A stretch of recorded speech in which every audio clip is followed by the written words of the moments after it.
The upcoming stories can all be found in various religious texts, but the atheist content creators telling the stories are drunk. So, whilst the stories are genuine, the details may be embellished. A little. Welcome to Holy Spirits.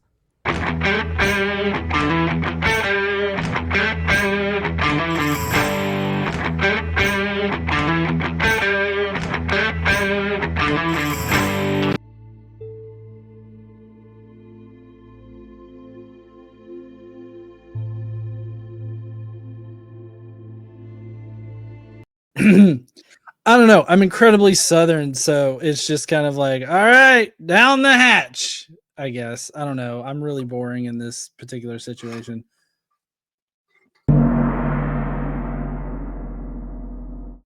What do you think God does with all those foreskins? Honestly, I feel like it's more of a voyeuristic thing. Like he just I think it's really more of a power assertive thing. Like, what can I do? What argument can I make to get them to do the most ridiculous thing? I know. I'll get them to cut the tip of their dick off. And it's like God doesn't get off on like the actual like foreskin part. He gets off on the fact that people want to adhere to his will so much that they're like, "Oh yeah, totally. I'll cut the tip of my dick off. Don't worry about it. I'll do it. Yeah, let's do this." And I think that's what really gets him off is just like, this need to control and everything. At least the character, I don't want people to get mistaken. The character in the Bible, I think, has a psychological need to get off on the control of other people. So like if during circumcisions and everything now, I just imagine God beating himself off in his lazy boy upstairs. I feel like he's watching like one of those old TVs, the rectangular TVs that like have the little wavy lines and everything like that. And he's just in his lazy boy, like, oh yeah, cut the tip off. Oh, and he gets off that way. Not that I think about God masturbating a lot, but that's just what I think about when I think. You're not the first person on this show to talk about God masturbating. So what's up, heathens? How y'all doing? I'm the Godless Engineer, and today I'm drunkenly recounting a story from the Hebrew Bible. And this particular story is about Moses and an emergency roadside circumcision. I don't know if y'all have ever had an emergency roadside circumcision, but it's definitely because God wanted to kill you on the road. But we're talking about Moses today. I don't know if this made it in prior to me, but I've got some whiskey here. I've been sipping on it for a good 15 minutes or so I am pretty ripe for this story. Now, so everybody knows Moses, but if you need a recap, Moses is the son of a pharaoh, adopted son of a pharaoh that, during this mass slaughter of Jewish infants was sent down a river, much like the Sargon of Akkad, actually directly ripped off of Sargon of Akkad. But anyways, so he's a son, adopted son of a pharaoh, and then what happens is that he kills some fuck, and then he's like, oh no, I gotta get out of Egypt. And so he gets out of Egypt, and he ends up marrying, I believe it's a Midianite woman, and he marries her. And then God, after probably smoking some really dank weed one time, God came to him in the form of a burning bush and told him, hey, go fucking get my people out. And he was like, nah, I don't wanna. And then God's like, I will fuck you up. And Moses is like, okay, I guess I will. And so then he embarks on this journey back to Egypt from wherever in the fuck he was. I don't know. It was somewhere out in the desert. And on the way back, there was an incident. This occurs in Exodus 4:24 through 26. So this story is rather short, actually, in the Bible, but it's jam-packed with action here. Okay, so Moses, he's fresh off this divine pep talk from God, right? With the burning bush and everything. And now he's officially on a mission, like he's the fucking Blues Brothers or something, to confront the Pharaoh. And he's cruising back to Egypt with his family. Everything's going great until suddenly, out of nowhere, God himself appears in the sky, just like Monty Python style, right? Just up there. And he decides to ambush Moses and try to kill him. All right, for whatever fucking reason, I don't know. I always like to think of God as being, like the drunk father figure, drunker than I am right now. I'm not really drunk, I'm just buzzed, but one of those really abusive drunk fucks up there, wife beat her on and everything, and he's got like one eye going like this, like, I don't like the look of your gizzard right now. And of course Moses is like, I don't have a gizzard, but God is up there, and he's like, fuck you, and he starts attacking Moses while he's on the road. And this is the same God that recruited him as his chosen freedom fighter, and is actually like, I might smite you instead, like some kind of fucking comic villain. Anyways, Moses's wife is Zipporah. She's Midianite. She notices that her husband is being divinely throttled by God because, I guess God had too many Jamesons. I'd pick a different whiskey, but, God seems like a Jameson kind of guy. And he goes, and she goes, oh, okay, I get it. He's mad about this whole foreskin shit. If you didn't know, apparently, I don't know for what reason, but when Moses decided to take up this divine mission of going and rescuing the Israelites from the grips of Pharaoh, he decided not to circumcise his entire family, all the men in his family at least. And he started traveling without doing the whole circumcision thing. And so, like, obviously, Zipporah's like, oh, I know what. God really wants to see me cut the tip of a dick off of a small child. That's how God gets off, right? And so God drunkenly is up there like fucking with Moses, like, yeah, motherfucker, I'm gonna kill you. And then Moses is like on the road, like, oh no, don't kill me. I'm going to save your fucking people. I'm part of your people. Don't fucking kill me. And so just imagine in this entire battle here between Moses and God, Zipporah like runs over to her son, yanks down his pants. She grabs a flint, grabs his dick, stretches it out, cuts off the tip of his dick, and then runs back over to Moses and starts rubbing the foreskin blood on his feet. I'm sure God was up there like, did she just fucking do that? How did she know what I needed? Because again, God doesn't care about the actual cutting of the foreskin and everything like that. He cares about people succumbing to his whims. And his whim is, I want you to cut the tip of your dick off. And that includes the small children. Of course, some rabbis took it a bit too far and was like, I've got to suck the tip of the dick off. But no, I mean, this was just, I don't think she did that, but cut the tip of the dick off, rub it on his feet. And obviously, feet from a child's bloody foreskin is going to satisfy God. So God's like, oh shit, I don't want to fuck with this guy, and then leaves. And Moses is able to continue on to save the Israelites from bondage under Pharaoh. I mean, I don't know why exactly that changed God's mind, other than, I guess maybe it got him off. He seems to like to jerk off to, wanting violence. And that seems pretty violent to, grab your child, yank down his pants and cut off the tip of his dick and then rub that skin on his father's feet. But, apparently that worked. Moses goes on, bloody feet and all, to rescue the Israelites. And I guess kind of end of story until you get to where they get lost in the desert. I'm sure he wished he had Google Maps at that time, but that actually wasn't why he got lost in the desert. But that's a story for another time. Incredible story. Incredible. Riveting. I like the part where she cut the tip of the dick off.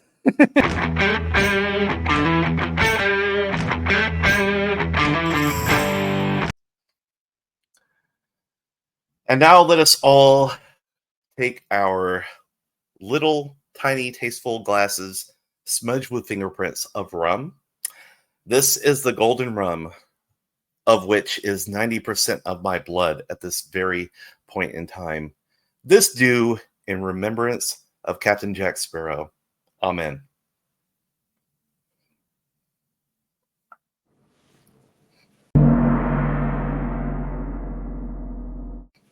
Why is the rum gone? Why is the rum always gone? I mean, part of it is in my stomach at this point, so, if you want to get it back, that's on you. Wow, aggressive. You're a doctor, right? Yeah, Yeah. you know ways. You have ways of doing that. We got ways to get the rum back. I don't know if I want it back at this point, though. I don't know. I don't know. It's processed rum. Honestly, like, if you take, like, maybe a drop from my mouth and then put it in a container of water, you could actually have homeopathic rum at that point, which would be amazing. True. Start selling homeopathic rum. I'm not saying that we should do this, but I'm saying we could. I'm saying we should do it, damn it. I want money. Don't take medical advice from a drunk dude on YouTube, okay? My name is Chad Harris. I was on a little show called Shiny Happy People, Duggar Family Secrets, Season 1. Don't look for me in Season 2. I'm not there. But I was raised in the same cult as the Duggars, and I kind of whined about it on the internet and on TV, and now I'm here talking about yet another thing that bothers me about the Bible. And this would be a prophet that appears in one chapter of the Bible and is never mentioned again and doesn't even have a name, which I just find hilarious. All right, so 1 Kings 13, right? So there was this king named Jeroboam who, if memory serves, was the direct descendant of King Solomon. Don't at me on that, because there was Rehoboam and Jeroboam, because rhyming names were a thing back then.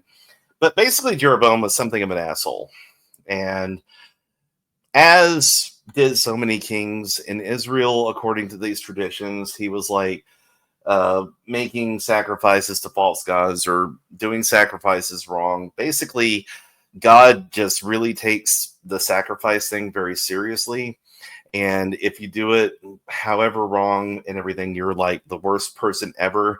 Now, King David, of course, his direct grandfather, he did all kind of bad shit to a lot of people. But you see, he's known as like a hero because he did a thing with a giant killing him. And spoilers for any other episodes, by the way, of Holy Spirits. But yeah, so King David, he did all kind of bad shit, and he's remembered as hero. Jeroboam, killed things wrong, and he's an asshole, apparently. But Jeroboam was so bad that this prophet came from Judah to Bethel, and Jeroboam was, about to make an offering on this altar. And this prophet, again, we don't know this guy's name, so I'm just going to name him Bob, okay? So Bob comes up, and he's just like, hey, and he starts talking to the altar, by the way. He doesn't even talk to Jeroboam. Jeroboam's the fucking king. And this guy is like, hey, put a pin in you. I'll get to you in a minute. But I want to talk to this altar real quick, because clearly that's the main problem here. And he says, altar, this is what God says. And I'm sure the altar at this point is like, I am all ears, or alt ears, I guess. I don't know. And he says, altar, this is what the Lord says. A son named Josiah will be born to the house of David, and on you he will sacrifice the priest of the high places who make offerings here, and human bones will be burned on you. So, first of all, this is the most metal prophecy I've ever heard. The prophet's just like, hey, we're going to take all these priests that have been doing offerings wrong, and we're actually going to burn them. By the way, if y'all ever hear that the God of the Bible didn't like human sacrifice, just point to this and just be like, actually, he was kind of cool that if it was people he didn't like. So, and then he's like, that same day the man of God gave a sign. This is the sign the Lord has declared. The altar will be split apart and the ashes on it will be poured out. So it's not enough that they're going to put all these priests on there and burn their bones and shit. They're also this altar is going to be split apart. Now, I don't understand how splitting apart the altar is going to make people be burned on it. It seems like that's kind of out of order, but that's how prophecy works, apparently. So who am I to question the brain of God? Now, Jeroboam, who, by the way, is just kind of a bystander in this, because the dude is screaming at this altar. King Jeroboam is just like, hey, this guy's an asshole. So he stretches his hand out and he says, seize him. And all of a sudden, like, his hand withers down and shrivels it up and he can't pull it back. So right away, I kind of feel like this is a bit of a stronger sign than the whole thing about the altar being split, because let's face it, there weren't a lot of really good craftsmen back then, and an altar splitting could have just been like, oh, shoddy workmanship and shit. Like, this wouldn't happen if you used the Lean Six Sigma process to build this altar. But a hand withering, that's kind of cool. Like, that's metal as hell. So Jeroboam's like, sees that guy, and he's like, oh shit, my hand. And so, and then apparently immediately after that, the altar was split apart. So God's just like, you know what? While I'm at the hand thing, I'm going to go ahead and just do this split apart altar thing. Good luck burning people on it, I guess, which defeats the whole purpose of the prophecy. But okay, fine. Then the king said to the prophet, he's like, hey, can you pray to God that my hand can be restored? Because I kind of need this hand. Like, this is freaking me out. And so the prophet's like, okay, fine. And so he asked God, he's like, hey, could you give the king his hand back? And immediately the king's hand was restored. So again, like, me being the skeptic that I am, I'm thinking the king just had like a armed Charlie horse, if that's a thing. And then he's like, oh shit, this is clearly God's judgment against me lifting up my arm or something. So immediately it straightens back out. And he's like, oh, okay, cool. So God has miraculously healed me. By the way, Jeroboam doesn't learn his lesson because he's still an asshole after this, according to the Bible, but whatever. Then the king tells the prophet, like, hey, thanks for making my hand wither and then bringing it back. Why don't you have a meal with me? No, legit. This is actually in King 13. He's like, okay, so you yelled at this altar, it splits apart, and my hand gets all fucked up. But because you made my hand whole, I want you to have dinner with me. Hospitality was weird back then, guys. And so the prophet tells the king, this is key. He says, even if you gave me half of your possessions, I wouldn't go with you or eat bread or drink water here. For as commanded by the word of the Lord, you must not eat bread or drink water or return back to your place the way you came. So this is a very specific amount of rules.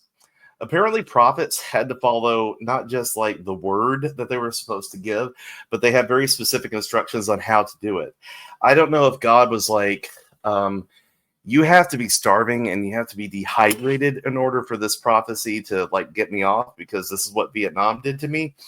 But yeah, like apparently this prophet had to deliver it this particular way. Why? We don't know. And I'm sure that some Bible scholar out there could probably come up with some reason why, like, well, actually, like, if you look in the early traditions and shit, and I don't care. It's just like, it just seems like an unnecessary amount of rules. And it gets weirder from here, if you can believe that. He takes another road. So he doesn't take the road he took to get to Bethel. He goes all the way around and takes like another road to get all the way back to where he was from. And by the way, it doesn't even say where, like, I mean, it says he was from Judah, but that's kind of a big area. So like, who the hell knows, like what route he went. But in Bethel, there was this old prophet. And by the way, why God didn't just send this old guy? Like, if there's a prophet, if there's a guy who can tell the future and he lives closer, I don't know why God just didn't say, hey, you old guy, stop drawing welfare and just go do some work for once, I guess, I don't know, maybe Medicare wasn't a thing. But he says, the old guy hears about this and he's like, oh, wow, that's cool. Which way did that prophet guy go? Because like, apparently his sons came to him and was like, hey, you should have seen this guy. He made the king's hand wither and he brought it back. It was so cool. It was really dope. And he's like, that's cool. I want to talk to this guy. Where is he? And they were like, well, he went back this way. We saw him go that way. And he's like, well, get me a donkey and let me go after him. So they get him a donkey and he apparently catches up with this guy. I can only assume this guy went on foot. And so he catches up with this like starving, dehydrated guy on a donkey. He's like, hey, man, like, I heard you did a really cool thing with the king and you like split an altar and shit. So where are you going? And he was like, or he's like, are you from Judah? And the guy's like, yeah. And he's like, hey, come home with me and eat. And the prophet's like, oh, no. Like, I was told by God specifically, don't go the way you came and don't eat or drink or anything until you're done and you get back home. And the prophet's like, no, it's cool. Because God came to me and said, okay, cool. This guy did a good job. Bring him home and eat with him, right? And he was lying to him because God hadn't told the old prophet, anything like that. By the way, none of these guys have names, so I'm just going to call this guy Nate, okay? So Nate tells Bob, he's like, hey, dude, look, God says it's totally cool for you to come by my house. We can like play PlayStation and shit.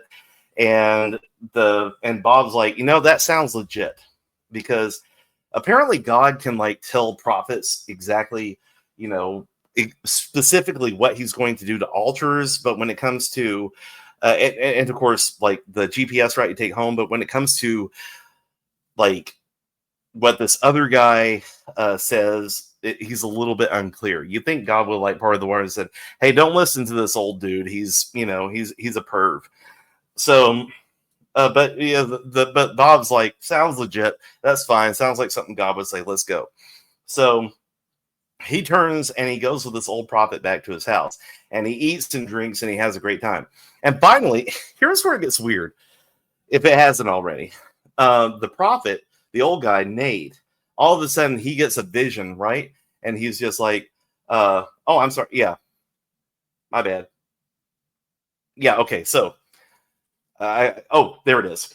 Yeah, he gets a vision from God. I kind of lost my place a bit. He gets a vision from God, and he's just like, oh no. Oh, because you came here to my house and you ate and drank, and now, yeah, you kind of fucked up. So you're going to die, and you're not going to be buried in the tomb of your ancestors, which apparently was a big deal back then.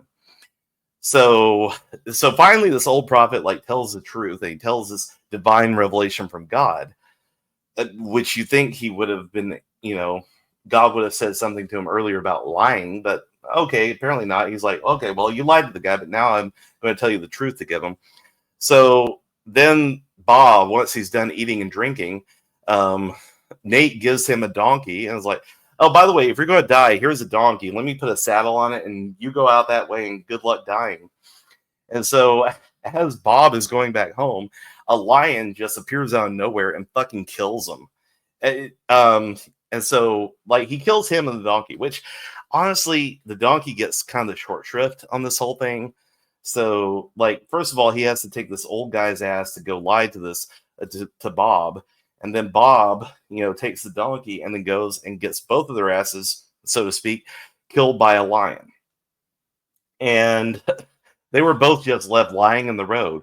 And some people were just like, oh shit, there's a lion standing next to a donkey and a prophet guy. I guess that's Bob. We don't know. He wasn't named. And so they're like, hey, and they go back and they tell everything in the city, like, hey, there's a guy basically who's just been eaten by a lion, and the lion's still there. Somebody should do something about that. And then the prophet, Nate, the old guy, he's like, oh no, it's the man of God who defied the word of the Lord, and God made him get killed by a lion. And so he tells his sons, saddle the donkey for me. Apparently this guy just has a lot of fucking donkeys. And so he gets another donkey, and he goes out there to where to where Bob is like lying in the streets. And he picks up the body of Bob, and he goes, alas, my brother. And I'm like, dude, you lied to him. You made him like go back on his word to God. This seems like a lot of your problem. This seems like your fault. But then he buries him in just some grave, and then he's like, and then he tells his son, he's like, hey, I feel really bad about this. So when I die, because apparently this guy's like super old, he's like, when I die, just bury me next to this other guy, because this is kind of on me. So apparently the story doesn't tell what happens if that ever happened, but he does say that he tells his sons that. So for all I know, he's still around and he's still waiting to die, so he could be like, yep, going to be buried next to this dude at some point that I barely know. But the point of all this is, like, the dude who was lied to by a guy who claimed to be a prophet of God, he takes the whole brunt of it, him and the donkey, and the old guy just gets off scot-free. He's like, well, I guess I did a bad, so I'm going to have to lie next to this guy for all eternity, which, I don't know, maybe that was his plan all along. Maybe that was just, like, his thing. But it just seems kind of fucked up that God would be like, that God didn't intervene at some point and say, whoa, separate corners, guys. Here's what I actually meant to say. Now, y'all go do your things and continue on with what I'm saying. But also, again, God telling a dude not to eat or drink and to go the long way back home and everything just seems like a thing in and of itself that's just kind of nonsensical. So basically, the Old Testament God, I think, was just fucking with everybody, and all these people who were prophets were just kind of making shit up. But, you know, the Bible will never tell you that. Oh, and even after this, the end of the story is that Jeroboam, after he gets his hand back, he's like, sweet, and he goes back to being evil. So basically, this entire exercise was a nothing burger, and why it's in the Bible is beyond me because nobody has a name, nobody learns anything, and nobody changes. So, boo on the Bible for not having a story arc for anybody in it.